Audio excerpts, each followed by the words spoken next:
Have you ever witnessed someone so drunk on their own power that they completely forgot the ultimate rule of life? Karma never loses an address. Down in Houston, Texas, a local patrolman thought a tin badge gave him a free pass to demean and humiliate a quiet black man who was just trying to enjoy his morning espresso. The officer wanted to make an example out of him. He wanted compliance, fear, and subservience. What he didn't realize was that the man he was unlawfully profiling wasn't just an average citizen. He was a senior FBI special agent working out of the Houston field office.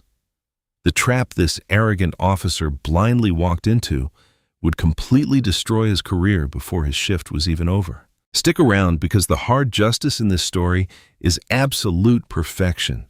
The intense heat in Houston, Texas is the kind that sticks to your skin the second you step out the door, making the heavy blast of air conditioning inside the Grind and Gather coffee shop on Westheimer Road a daily salvation for the locals. It was a quiet morning. The shop was filled with the low hum of indie folk music, the aggressive hissing of the espresso machine, and the quiet murmurs of young professionals glued to their glowing laptop screens. Sitting in a corner booth facing the door, a habit he could never quite shake, was Marcus Hale. Marcus was a tall, athletic man in his early 40s, dressed unassumingly in a fitted charcoal gray t-shirt, dark denim jeans, and a pair of worn-in leather boots. To anyone else in the cafe, he was just another guy enjoying a quiet morning reading the news on his tablet. But Marcus was a senior special agent with the Federal Bureau of Investigation, specifically assigned to the Violent Crimes and Organized Syndicate Task Force. He spent his days dismantling cartels and hunting federal fugitives. Today, however, was a rare mandated day off. All he wanted was a black Americano and an hour of absolute peace. That peace was shattered when the heavy glass door of the coffee shop swung open violently, banging against the metal doorstop. In walked Officer Derek Voss of the local precinct. Voss was a man who wore his authority like a poorly tailored suit, too loud and desperately trying to command respect. His duty belt jingled obnoxiously with every heavy-booted step he took across the hardwood floor. He had a reputation in the Montrose district, and not a good one. Voss was known among the locals as a bully with a badge, a guy who compensated for his deep-seated insecurities by throwing his weight around with citizens who couldn't fight back. Voss bypassed the line of 3 people waiting to order, marching directly to the counter. Kayla, a 20-something barista with bright pink hair, visibly tensed as he approached. "Morning, Kayla," Voss barked, leaning heavily on the glass pastry case, his knuckles turning white. "Large, dark roast, black, and grab me one of those bear claws." He didn't offer to pay. He never did. Kayla swallowed hard, nodding quickly as she rushed to fill his courtesy order. As Voss waited, he hooked his thumbs into his heavy leather duty belt and turned around, scanning the coffee shop with narrowed, suspicious eyes. He wasn't looking for crime. He was looking for a target. He liked to make his presence known. He liked making people uncomfortable. His eyes swept past the college students, past a middle-aged white businessman typing furiously, and landed squarely on Marcus in the corner booth. Marcus didn't look up from his tablet. He had sensed the officer's entrance, noted the heavy footsteps, and instantly categorized the man as a non-threat, but an annoyance. He took a slow sip of his Americano. Voss's jaw tightened. In his twisted, power-hungry mind, a black man sitting alone in a predominantly affluent, gentrified neighborhood cafe, dressed casually on a weekday morning, was an anomaly that required his immediate intervention.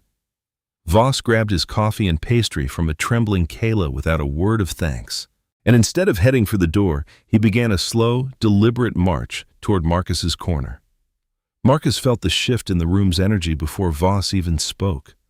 The rhythmic tapping of laptop keyboards slowed down, the hushed conversations faded into an uncomfortable silence. The predatory intent rolling off the officer was practically radiating through the chill of the air conditioning. Voss stopped right at the edge of Marcus's small, circular wooden table. He stood uncomfortably close, deliberately looming over the seated man. Marcus calmly finished the paragraph he was reading, locked his tablet, and finally looked up, his expression completely unreadable. "Can I help you, officer?" Marcus asked. His voice was deep, smooth, and perfectly steady. Voss took a loud slurp of his free coffee, smacking his lips.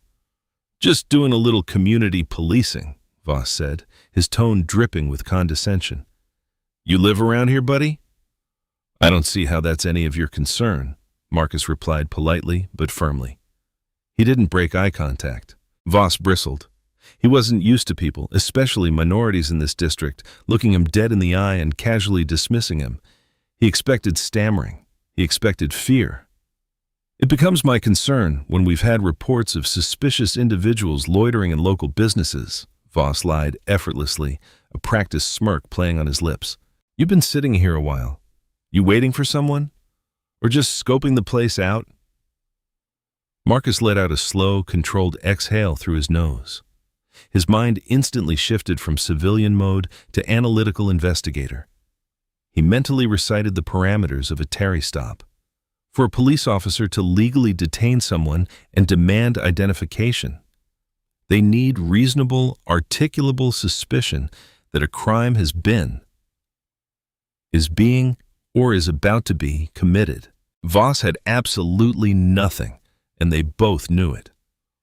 "I'm drinking an Americano," Marcus said, gesturing to the ceramic mug. "Last I checked, patronizing a business isn't a crime in the state of Texas. Am I suspected of committing a crime, officer?" Voss's face flushed an angry, blotchy red. The smirk vanished, replaced by a hard, cruel scowl. The disrespect, as he perceived it, was intolerable. "All right, wise guy. Let's see some ID," Voss demanded, his voice echoing off the brick walls of the cafe. "Driver's license right now." At the counter, Kayla dropped a metal frothing pitcher. The clatter was deafening in the dead silent shop. A few patrons started awkwardly packing up their bags, wanting no part of the impending confrontation, while others subtly angled their phones to record. "No," Marcus said simply. "Excuse me?" Voss leaned down, putting his free hand squarely on the butt of his holstered Glock. It was a subtle intimidation tactic, a threat of lethal force meant to terrify. "I said no," Marcus repeated, his voice never rising above a conversational volume. "Under Texas Penal Code Section 38.02, I am not required to identify myself to you unless I am under lawful arrest. So, I will ask you again. Am I suspected of a crime, and am I under arrest?" Voss was internally reeling, but his ego refused to let him back down. He was getting legally outmaneuvered in public by a man he deemed beneath him. The anger clouded whatever basic police training he had left. "You're about to be under arrest for failure to comply with a lawful order and interfering with a police investigation," Voss spat, stepping so close that the toes of his boots bumped against Marcus's sneakers. "I will drag you out of this shop in cuffs and throw you in the back of my cruiser if you don't hand over your ID right now, boy." The use of the word boy hung in the air like toxic smoke. It was intentional, a racial microaggression designed to demean and provoke. Voss wanted Marcus to get angry. He wanted Marcus to stand up, raise his voice, or make a sudden movement so he could justify a physical takedown.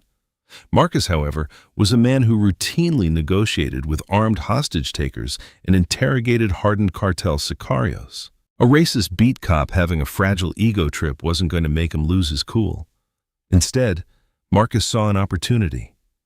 Officer Derek Voss was actively demonstrating a gross deprivation of civil rights under color of law. Marcus decided right then and there to let Voss dig his own grave as deep as he possibly could. "Officer," Marcus said, his voice dropping an octave, radiating a sudden chilling authority that made Voss involuntarily blink. "I strongly suggest you take a step back and think about the legal ramifications of what you are doing. You are initiating an unlawful detention based on racial profiling." "I don't give a damn about your imaginary rights," Voss snarled, totally unhinged by the public defiance. He slammed his coffee cup down on Marcus's table. Brown liquid splashed over the rim, soaking into the edge of Marcus's gray t-shirt. A collective gasp echoed from the onlookers. Nolan, the cafe manager, finally emerged from the back office, his eyes wide as he rushed forward. Officer, please, this man is a regular here. He's not causing any trouble. Back off, Nolan, Voss barked without looking away from Marcus. This is official police business. Interfere, and you're going to county jail with him. Voss turned his attention back to Marcus, unclipping the leather retention strap on his taser. Last warning, stand up and put your hands behind your back. You're being detained. Marcus slowly wiped the spilled coffee off his tablet with a napkin. He deliberately took his time, conveying a total lack of fear that infuriated the officer further. Then, smoothly and without sudden movements, Marcus stood up.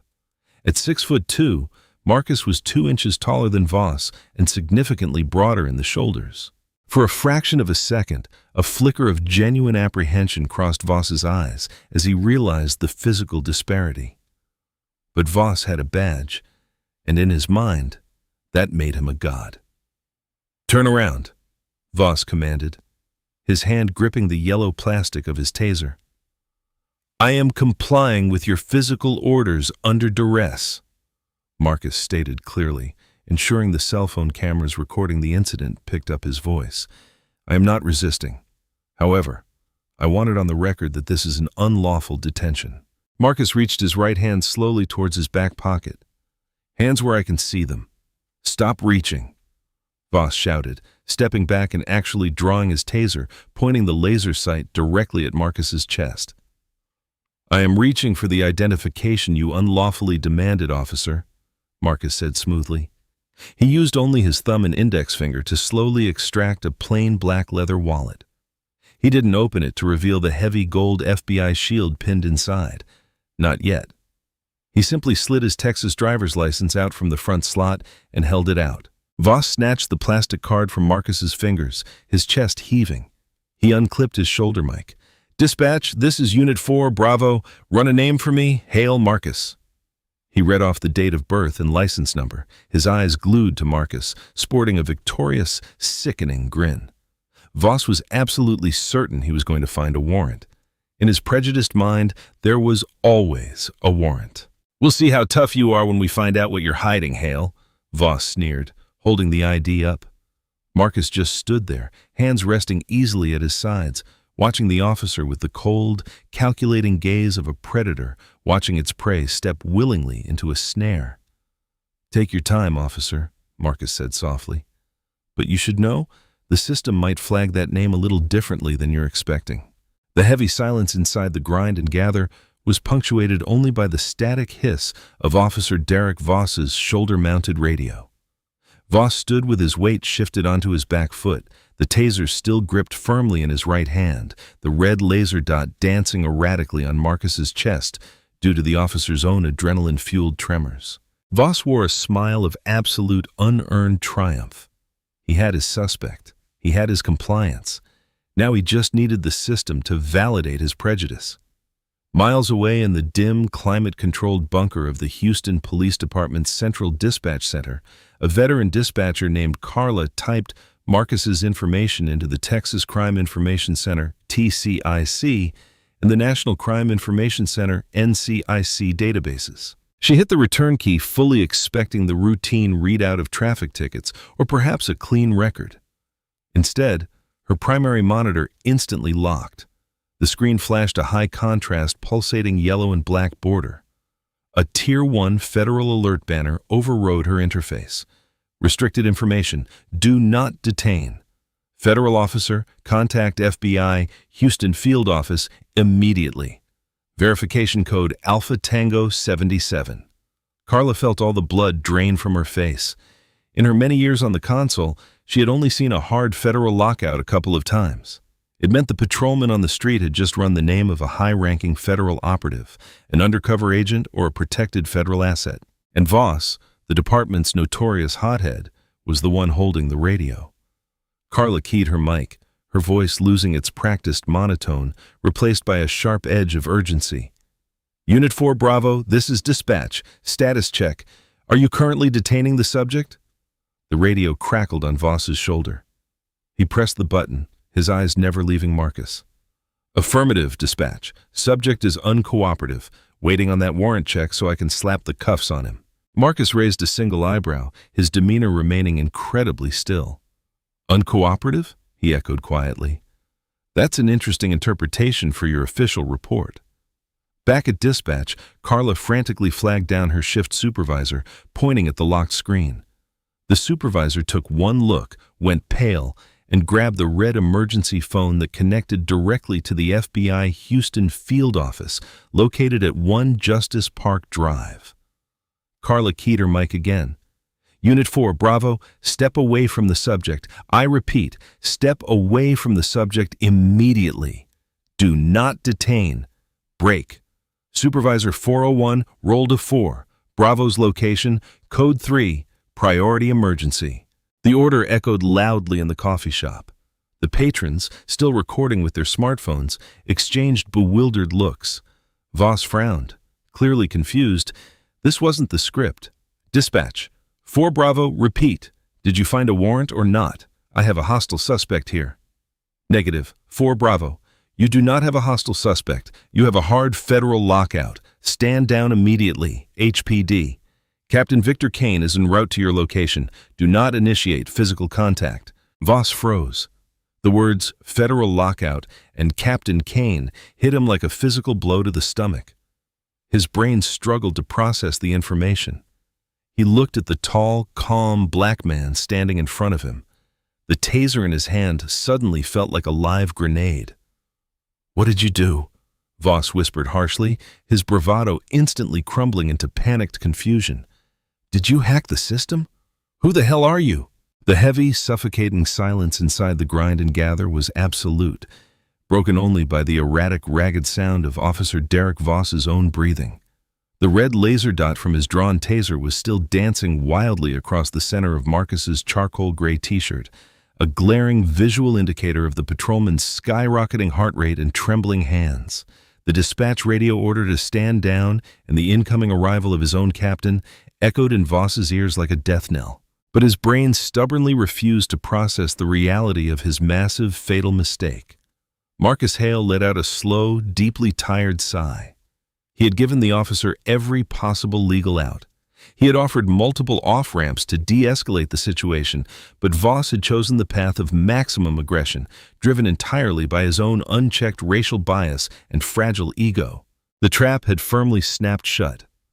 I didn't hack the system, Derek, Marcus said, his voice dropping the formal officer title entirely. The casual, authoritative use of his first name hit Voss like a physical slap to the face. The patrolman flinched, his boots squeaking against the polished hardwood floor.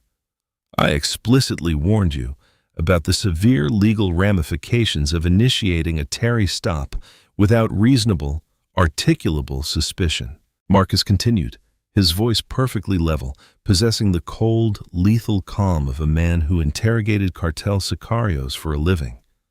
I warned you about how the federal database might flag my name, but you were far too busy trying to publicly humiliate me to actually listen to reason. Marcus slowly lowered his hands from his chest. Voss's posture tensed, his knuckles turning stark white around the yellow plastic grip of the taser, but he didn't raise the weapon any higher. The terrifying, disembodied voice of the dispatcher was still rattling his confidence. I'm going to reach into my left interior jacket pocket now, Marcus announced. He pitched his voice loud enough to ensure that the half-dozen smartphone microphones currently recording him from the surrounding tables picked up every single syllable. I am retrieving my official credentials. Let the record reflect that I am completely unarmed and I am moving slowly. Voss swallowed hard, his throat clicking audibly in the quiet shop. He was completely paralyzed. He wanted to shout a command to regain the tactical dominance he thought he possessed just moments ago. But a sudden, sickening dread anchored his boots to the floor.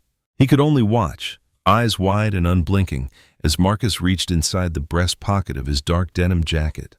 Marcus extracted a second, slightly thicker, black leather wallet. He didn't rush. He used only his thumb and index finger, showcasing a deliberate lack of threat. Then, with a crisp, practiced flick of his wrist, the leather wallet fell open. The morning sunlight streaming through the coffee shop's front windows caught the unmistakable heavy gleam of a solid gold, eagle-topped shield.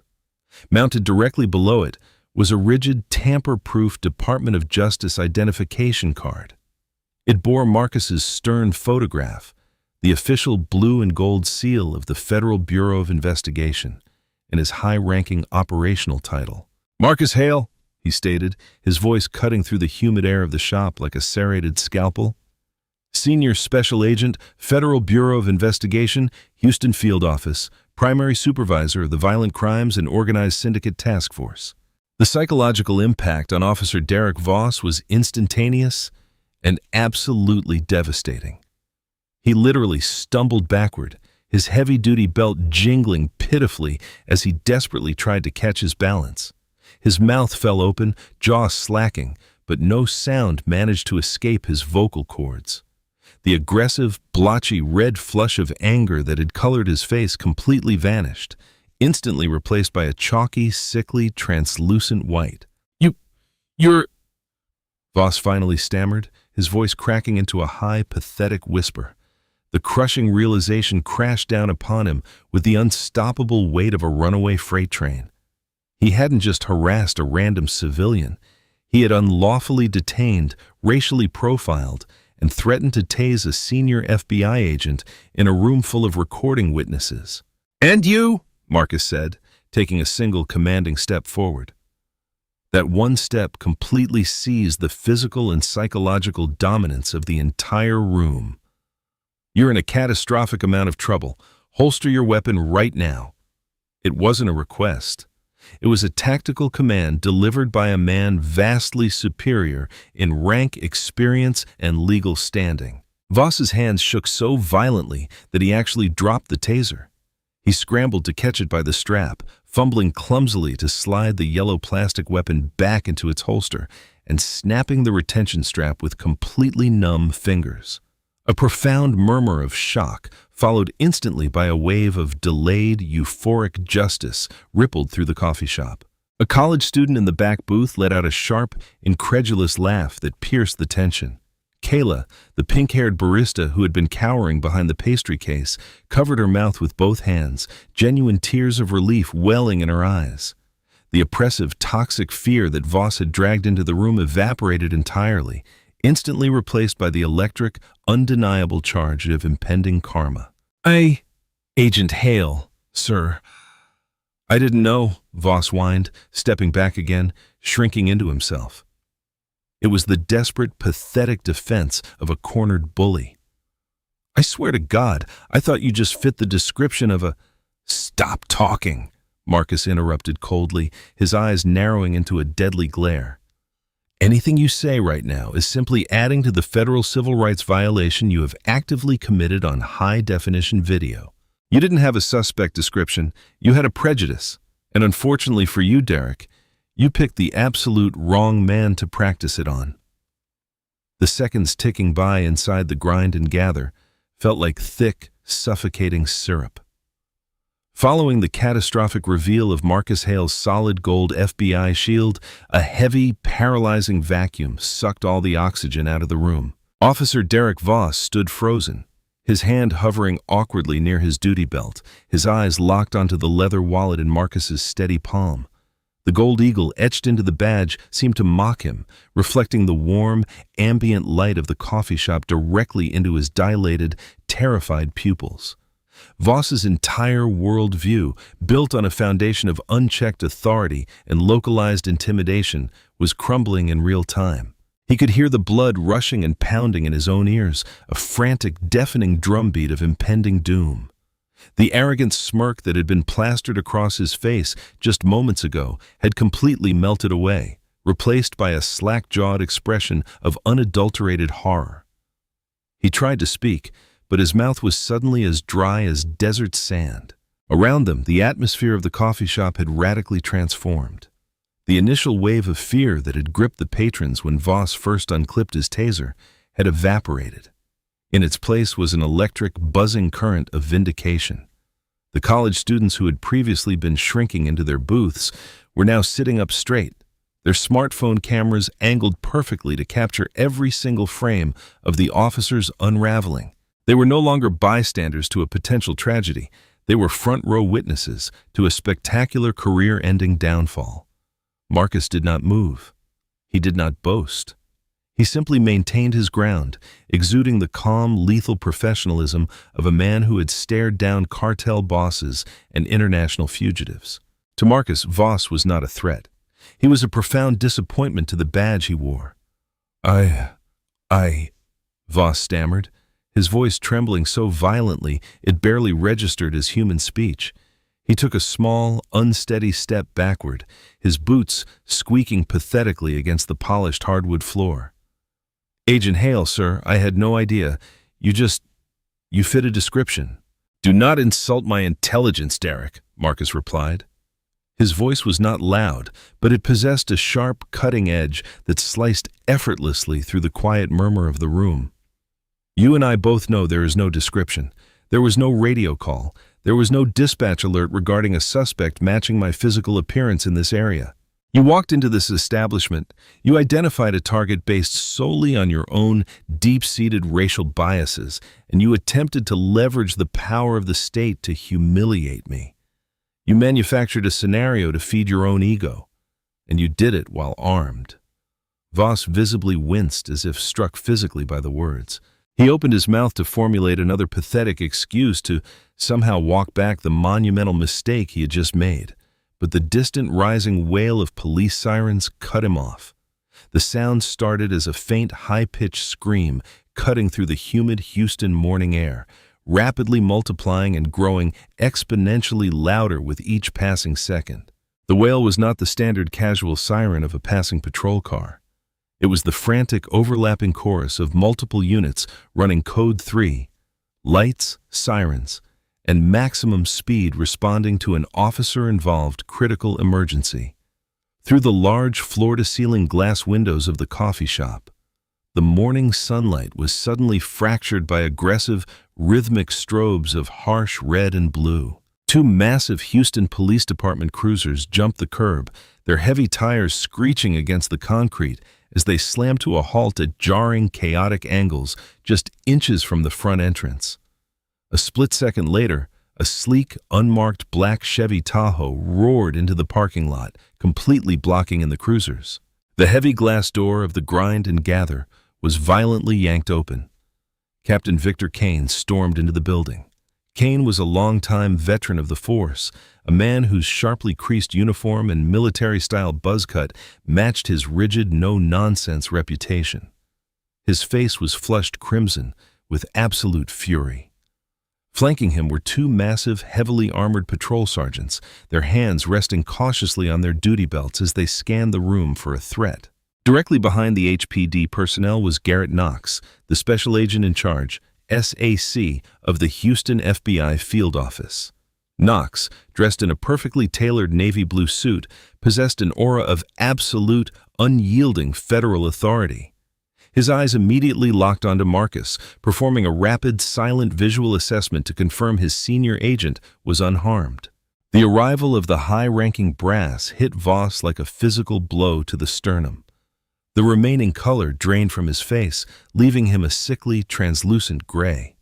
His knees actually buckled slightly, forcing him to grab the edge of Marcus's table to keep from collapsing onto the floor.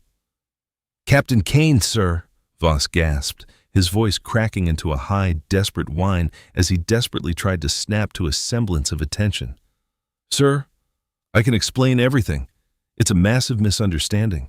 The suspect, the gentleman—" "Shut your damn mouth, Voss!" Captain Kane roared, his voice booming off the exposed brick walls with enough force to rattle the espresso cups on the counter. He didn't even look at the trembling patrolman. Kane bypassed Voss entirely, his heavy boots marching directly toward the corner booth. Kane stopped in front of Marcus, his eyes darting to the puddle of spilled coffee dripping off the edge of the table, then to the unclipped retention strap on Voss's taser holster, and finally to the gold federal shield still resting openly in Marcus's hand. The captain let out a long, heavy exhale, the righteous anger in his chest momentarily giving way to profound institutional embarrassment.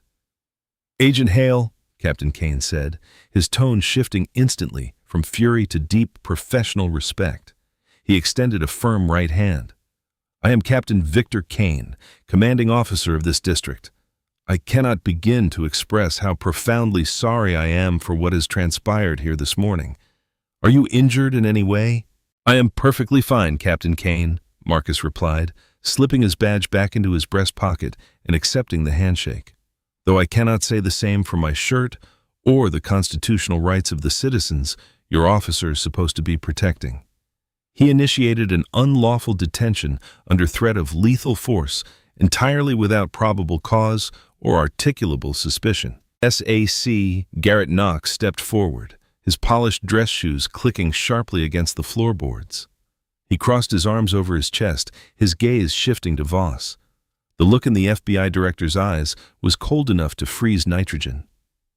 Captain Kane, Knox began, his voice dangerously quiet, carrying the heavy, crushing weight of the federal government. We received a Tier 1 lockout alert at dispatch. My senior task force supervisor was actively detained by a beat cop who, according to the audio feed we pulled from dispatch, claimed he had a hostile, uncooperative suspect. Care to explain to me how a man drinking a cup of coffee off-duty constitutes a hostile threat to the city of Houston? Voss began to hyperventilate. The air in his lungs felt like broken glass. He looked wildly between his captain and the FBI director. Sir, I was conducting proactive community policing. We've had complaints of loitering. I asked for his identification and he refused a lawful order. I was following standard operating procedure for an uncooperative subject. He's a liar! The shout came from the counter. Kayla, the barista with the pink hair, had stepped out from behind the espresso machine. Her hands were shaking, but her voice was loud and fiercely determined. He came in here. He demanded free food like he always does, and then he marched straight over to this man for absolutely no reason. He called him boy. He pulled his taser on him. We all have it on video. A chorus of agreement erupted from the patrons. Several people held up their phones, the screens glowing brightly, showcasing the raw, undeniable digital evidence of Voss's blatant abuse of power. Captain Kane closed his eyes for a brief second, pinching the bridge of his nose as the sheer magnitude of the liability crashing down upon his department became fully apparent. He turned slowly on his heel to face Voss. Proactive community policing? Kane repeated, the words dripping with absolute venom. You arrogant, stupid son of a... You don't know the first thing about policing. You think that tin badge on your chest gives you the right to walk into a business and terrorize a civilian to stroke your pathetic ego? You think the law doesn't apply to you? Captain, please, Voss begged, tears now freely welling up in his eyes and spilling over his eyelashes. I have many years on the force. I have a wife. I have 2 kids in high school. Please don't do this here. Let me go back to the precinct. I'll hand in my resignation today. I swear to God, I'll turn in my papers. Just let me walk away with my pension. Your pension? Garrett Knox interrupted, letting out a dark, humorless scoff. Officer Voss, you're standing here worried about your retirement funds when you should be worried about retaining a federal defense attorney. You didn't just violate department policy today. You actively engaged in a deprivation of rights under color of law. That is a direct violation of Title 18 United States Code, Section 242. It is a federal felony. Voss gasped, his hand flying to his chest as if he had been shot. A felony? No. It was just a pedestrian stop. You can't ruin my life over a mistake. You ruined your own life the second you decided your personal prejudices superseded the United States Constitution. Marcus interjected quietly, his voice carrying the finality of a judge's gavel. You chose this. Captain Kane had heard enough.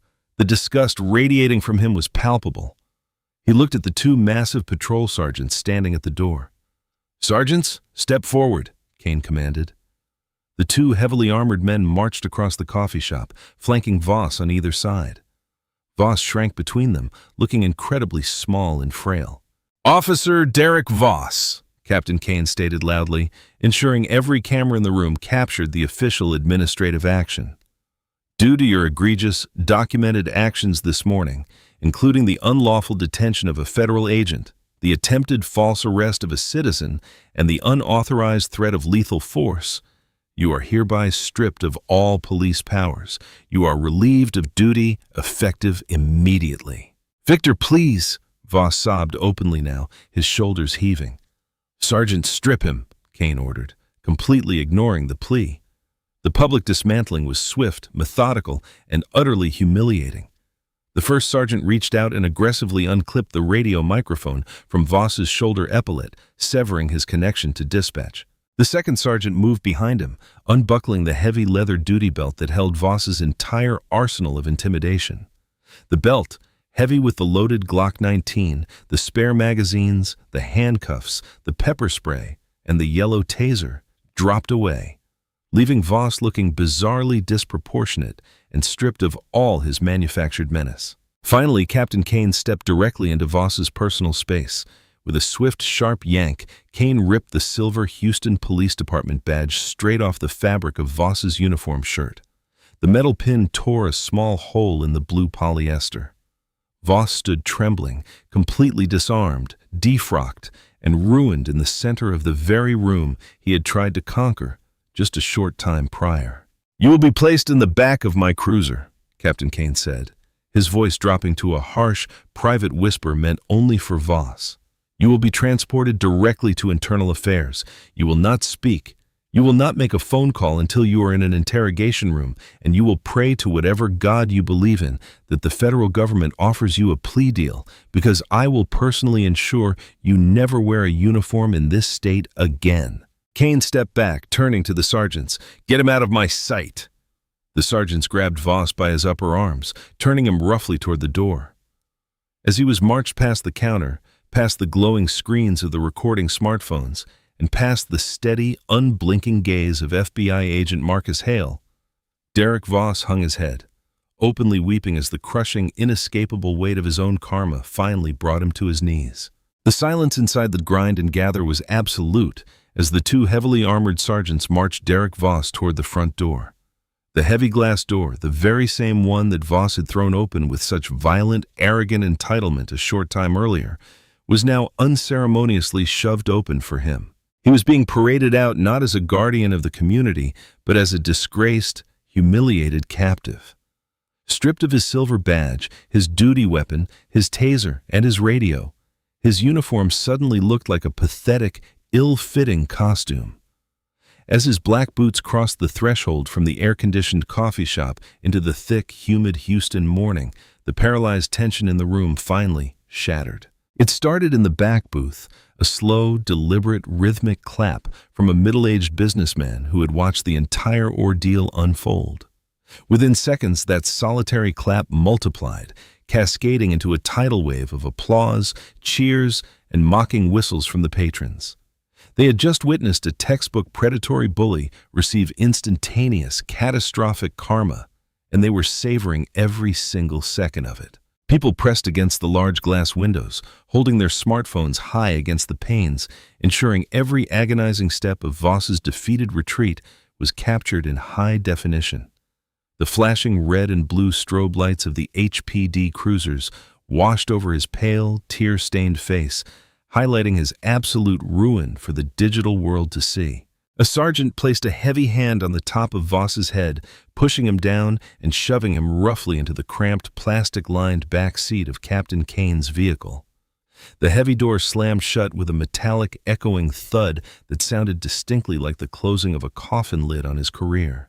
Back inside the coffee shop, the atmosphere was euphoric, charged with the electric thrill of witnessed justice. Marcus Hale, however, remained a portrait of composed, professional stoicism. He picked up a fresh, dry napkin and calmly dabbed the last remaining droplets of spilled Americano from the edge of his tablet. He slid his solid gold FBI shield securely back into the interior pocket of his denim jacket. He looked over at the counter. Kayla, the bright-haired barista, was leaning against the espresso machine, her hands covering her mouth, her chest heaving as she tried to process the adrenaline spike. Nolan, the cafe manager, was standing beside her, looking equally shell-shocked.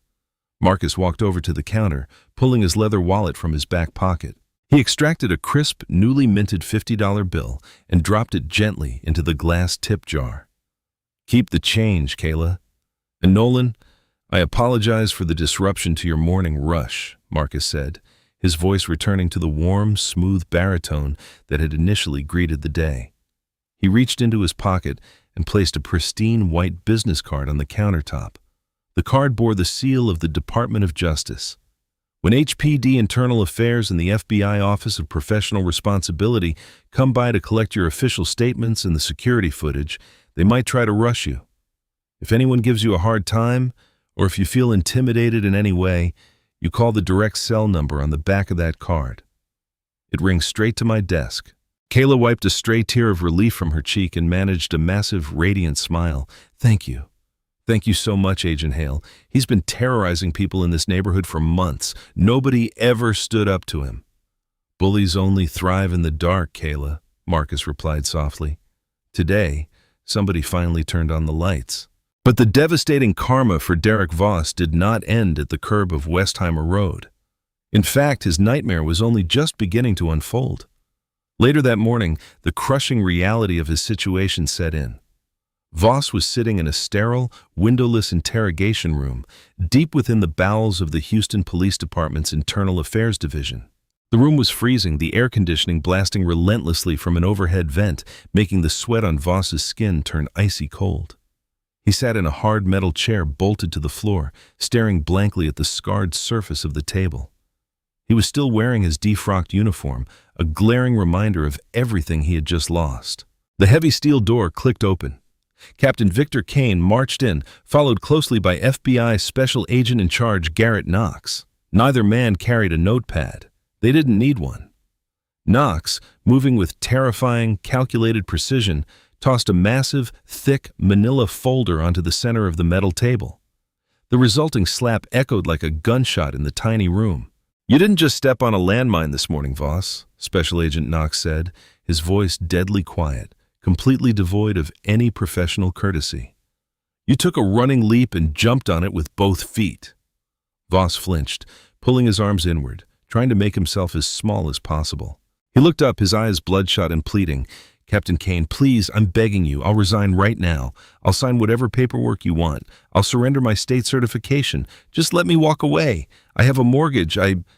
My pension." Captain Kane let out a harsh, barking laugh that held absolutely zero humor. He leaned over the table, placing his knuckles flat on the metal surface, getting inches from Voss's face. "Resign?" Kane spat, his breath hot with fury.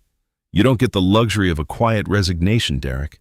You're being fired with extreme prejudice, but honestly, your employment status is the absolute least of your problems right now.